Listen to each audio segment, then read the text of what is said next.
Hard Talk is on the road in Honduras, one of the poorest, the most unequal, and the most violent countries in Central America. Endemic corruption, drugs trafficking, and a recent military coup all have contributed to a crisis of political legitimacy here. A century ago, this place was called a banana republic because of the dominance of huge American fruit companies. Now it's in grave danger of becoming a failed state. So who can save Honduras?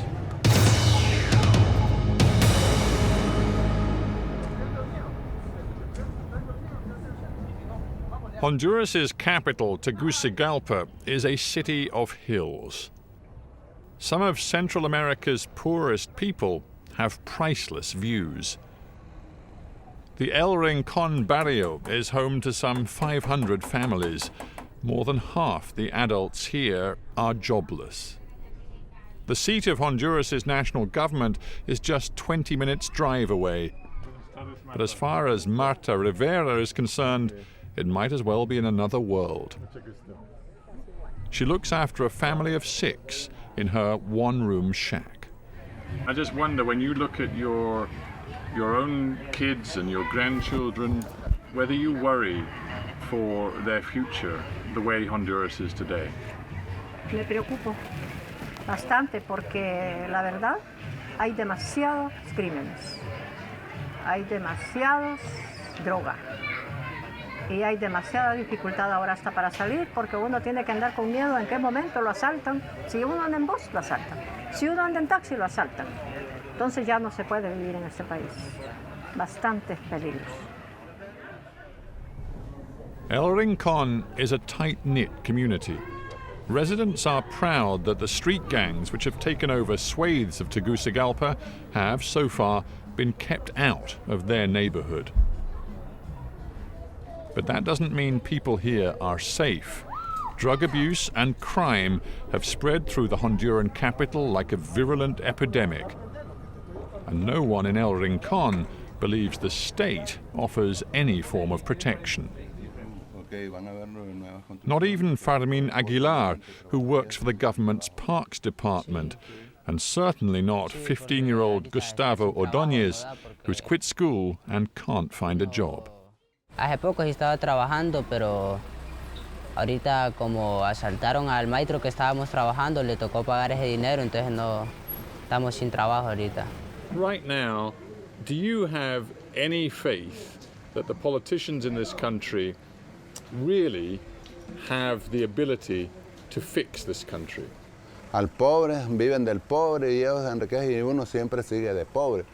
¿Por qué? Porque quien les sirve de escalera somos nosotros los pobres a los políticos. Pero ¿qué sucede? Y alguna vez en los puestos ellos no conocen al pobre. El golpe de Estado surgió el 28 de junio y ya van a ser 3 años y no ha habido ni un cambio, más pobre porque... Honduras isn't just poor, it's poorly governed. The most recent crisis of political legitimacy erupted in 2009.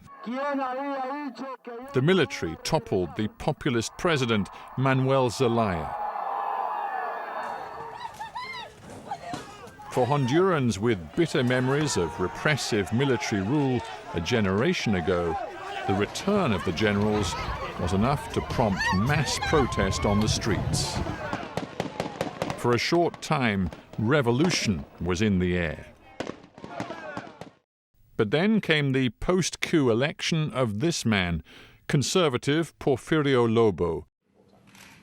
Quickly, he was given President Obama's seal of approval, stability apparently restored for those not looking too closely. All right, thank you, everybody.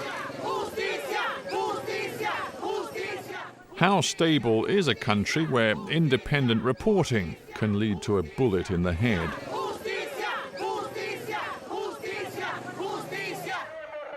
Protesters recently took to the streets demanding better protection for the country's journalists. More than 20 have been murdered since the coup 3 years ago. HRN es noticias, noticias transmitidas con objetividad para que el auditorio esté bien informado. 30 periodistas que han desaparecido físicamente. Nosotros seguimos exigiendo desde esta casa de radio a los responsables intelectuales de la muerte, del secuestro, de la detención y del asesinato que trasciende de Ángel Alfredo Viator. Que algunos ya se fueron. Radio HRN is the most popular news station in the country.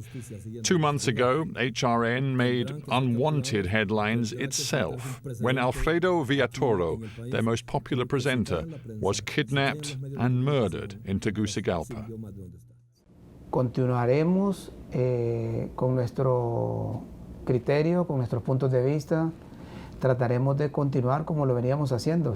Y cuando hay críticas contra sectores, por ejemplo, contra la policía, contra las Fuerzas Armadas, contra grupos organizados, contra el crimen organizado, contra el narcotráfico, nosotros continuaremos, sí con algunas prevenciones que quizá no se contaban antes del secuestro y el crimen cometido contra nuestro compañero Alfredo Viatoro. I get the sense that there's a real fear, not just amongst many journalists in this country now, but frankly, right across this society. Do you think Honduras is being damaged by this sense of collective fear? Sí, hay un temor generalizado, sobre todo por la impunidad que se pone en práctica en el país, Hay personalidades que han cometido algunas irregularidades y quedan en la impunidad. Entonces hay un proceso quizá de imitación de otros sectores, porque el brazo de la justicia no los alcanza. Journalism may be dangerous, but campaigning for peasant land rights is worse. More than 40 campesino activists have been killed in 3 years of land disputes centered on the Aguan Valley in northern Honduras.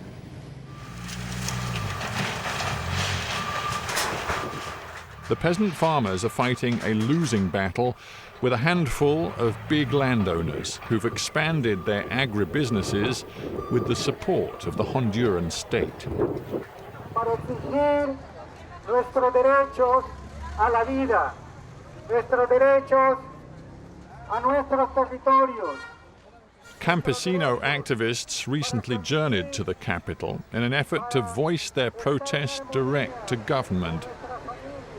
But theirs is a cause which has few friends in the corridors of power.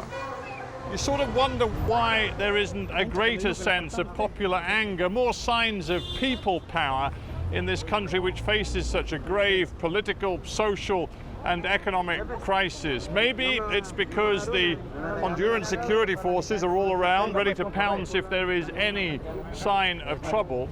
And maybe also it's because there's a weary sense of resignation that the problems in this country are simply too big to fix. So in reality, what's happening is that people are locking themselves up. Houses are turning into jails, basically, because people don't dare go out, because they just don't feel safe going out into the streets in their own communities. Sergio Baer is a human rights worker who has catalogued Honduras's shocking descent into lawlessness. The machinery of justice is broken, he says. Impunity is the norm. We have a judicial system that receives something like 65,000 to 70,000 complaints every year, and of those, maybe 3,000 are being taken into court system, and of those, a very minimum number will actually achieve some kind of resolution with the judges. So what that means is that most people are not seeing justice being done by the judicial system. Quite the contrary, when you have something like 20 murders a day in a country, and you don't even have enough forensic experts to be able to look at the bodies and tell us what happened, that automatically means that the murders are walking free in Honduras.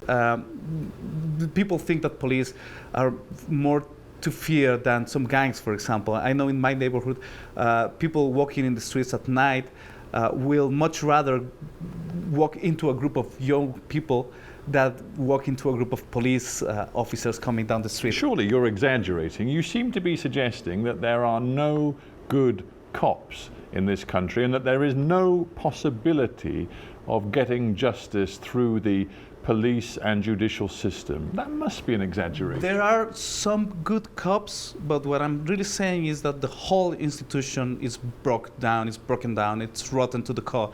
What I'm saying is that violence in Honduras has to do not only with drug traffic, but with the institutions of democracy breaking down.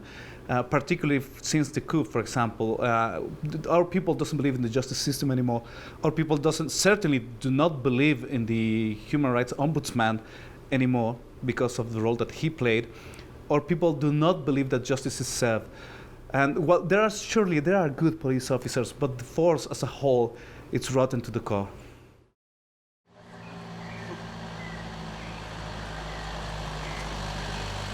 Those Hondurans who can afford it have built high walls to keep out the chaos. The gulf between the haves and the have-nots is widening. In one of Tegucigalpa's poshest hotels, I found the country's business elite in party mood. Never mind Honduras's problems of crime, corruption and violence. The investment climate, they believe, is about to improve. To understand why, I took a journey north towards Honduras's border with Guatemala. This verdant valley has been earmarked by the Honduran government as the favored location for a radical economic experiment. Here, they plan to plant the seeds of a new city, a special development zone, with a government and judicial system separate from the rest of troubled Honduras. Gives you a point of access to the international economy. That's a seaport. Which is just down there. Just down there. It gives you proximity to a foreign border. That just up there. Right, that puts a positive pressure where you have to compete to be attractive. Mark Klugman is one of the architects of this radical idea. Inspired by the success of city-states from Dubai to Hong Kong, he's now advising Honduras's president. Mark Klugman, welcome to Hard Talk. Thank you. Many Hondurans would say the vision that you have peddled and that some other visionaries have sold to them as well, based on quote-unquote free cities or charter cities, is deeply troubling to them because it won't be democratic, it won't operate under the same rules as the rest of the country, and in the end it will be supervised and held to account by foreigners, outsiders. You know, there are voices that defend the status quo, but there's not a lot really that recommends the status quo. You have, and it's recognized by the Hondurans, you have extreme poverty, you have institutional weakness, you have the highest rate of crime, to such a degree that one of the largest sources of foreign exchange are the Hondurans who've left the country and send money back home. That's 20% of the GNP. That's not a brilliant future.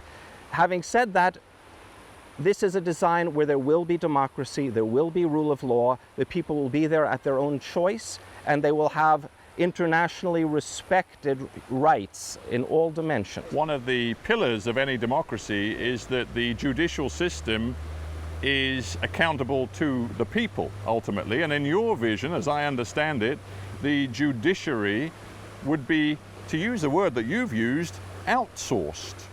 As in the case of Hong Kong or Singapore, Dubai wanted to create an international financial center. So they hired judges from the UK, New Zealand, Singapore, and said, you who've established your credibility across 30 years of professional life, we want your reputation and your knowledge. You're our new Supreme Court.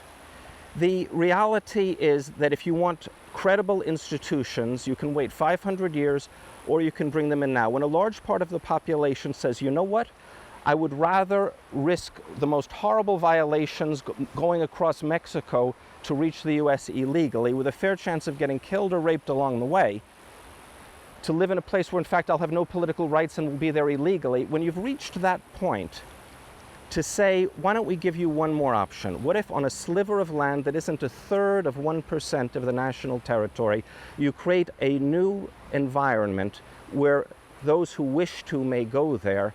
You're simply creating an option. If this vision works, it is going to be very attractive because it will be economically successful. Right. And the drugs traffickers will see money here. The criminals will see opportunities here. There will be many people who will want to bring all of the problems that Honduras has elsewhere in the country to this model city that you're envisioning.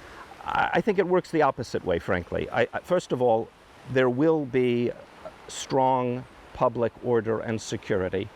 You require Delivered that. by whom? Because there sure isn't in the rest of the country. That's right. It's easier to create something new that will be healthy and safe than to go and deal with the serious problems that exist across a whole nation. Some will say, though, that Honduras is at such a low ebb that they are ready to be sold snake oil from any source that they can get it, and that really the idea that in 20 years' time the spot where we're sitting today could be the center of a vast and successful new urban area based on these principles of outsourcing judicial power and legal power, it is nothing more than a fantasy.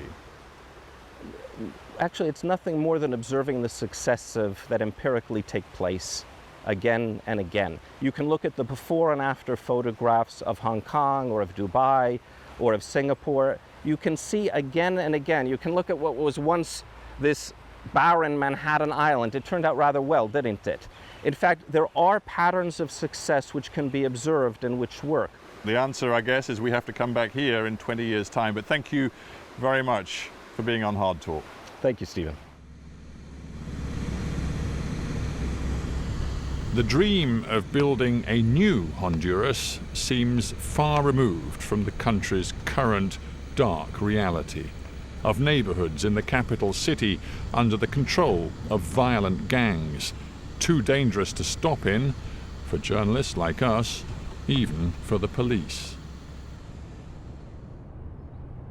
Right now, Honduras stands apart in Central America, more violent, more corrupt, its potential dimmed by a failing state. Which is why we wanted to talk to President Lobo. But despite repeated requests, he didn't want to talk to us. Instead, we were invited to the presidential palace by his chief of staff. Octavio Sanchez, welcome to Hard Talk. Thank you for having me here. I want to begin by quoting to you the words of the National Commissioner for Human Rights here, who said just a couple of months ago, "Such is the corruption at all levels, this country is on the verge of becoming a failed state." Do you accept that judgment? What has happened recently is that due to basically all the money that is flowing into the country from drug dealers, we are turning into a society in which the government has lost control of certain parts of our territory. The government has lost control. Yes. We spoke to one narco trafficker who is trying now to go straight and who's prepared to talk. Okay, really? And he said that from his experience, the organizations, the cartels and the gangs who are dealing in drugs across borders have such vast amounts of money they can buy whoever they want in this country. If that's true, it is a fundamental problem. I don't think that whoever they want, that is an outrageous statement.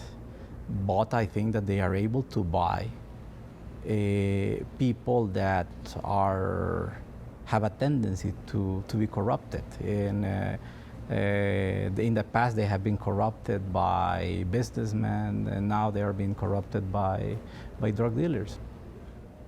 The feeling in your government is that a very significant proportion of your own security forces, your own police forces in particular, are corrupt and need to be purged.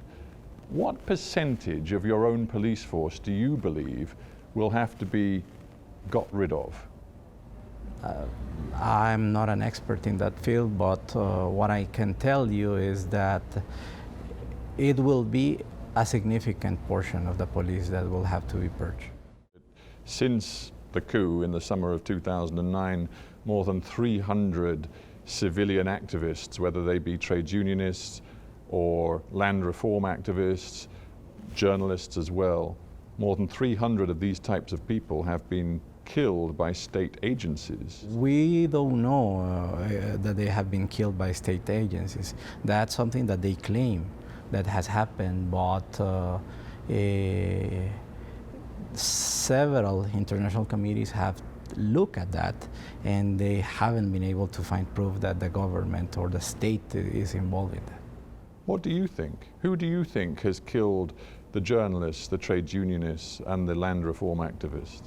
You know, the largest problem that we're facing right now, it's impunity. It's basically you have a system that is so dysfunctional that 97% of cases that are brought before the Supreme Court or before the judicial branch are thrown away, either because the police didn't do their job correctly, or it was the prosecutor, the one that it didn't do its job correctly, or it was the judge, the one that didn't do its job properly. So that's something that we're trying to change. Let me ask you about the bigger picture. For many years, the Honduran political and economic establishment has been dominated by a tiny few families, and that until Honduras's system changes, it will be very difficult to persuade the people that the government here really is accountable to their wishes and their needs. Would you accept that? Yes. Yes. And I think that most of the people in this government are willing to do the reforms that this country needs. Look, what we are trying is to create a different society, a society in which the most important concern of the government is the human person. And that is very different from what you have had in the past. How long have you got to turn things around here before Honduras does become a failed state? I think that in this government, things have begun to turn around. A lot of the elites that you mentioned are becoming to realize that after 2009, they cannot expect politicians or governments to continue giving them the kind of privileges that they were given in the past. And that is something very important for the future of the country, you know.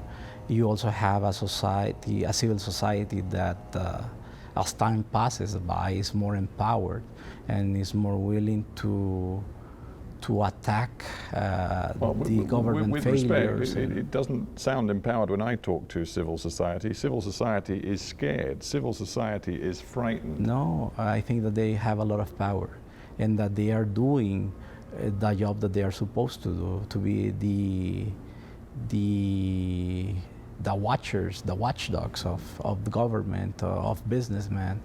And this is a special moment in our history, you know. This is the climax of violence.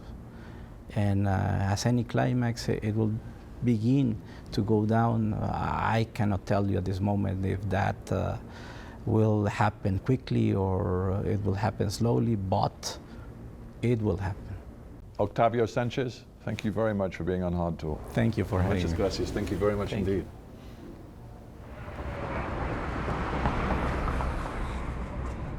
It's a man-made storm that has hit Honduras.